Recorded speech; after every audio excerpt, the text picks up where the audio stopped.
Good day mga ka-aqua hobby. So ito na nga, dumating na yung ating in-order na fish food. At ito nga, may freebie pa silang mealworms na dried.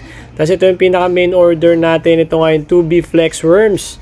Ayan yung price niya sa Lazada. At talaga namang affordable siya. At ang dami. At masasabing good get. Meron pa silang gratitude card na sa next order mo may less ka pa. So yan nga yung kanilang mismong actual packaging. At umorder din tayo nitong pang-emergency na portable aerator. Pwede siya sa USB. So pag nag-brown out, ang purpose nito is pwede ka pa rin mag-oxygen kahit na mawala ng kuryente. So yan nga, kompleto na siya with the air stone, tsaka yung pinaka-tube niya. So plug and play lang yan sa power bank.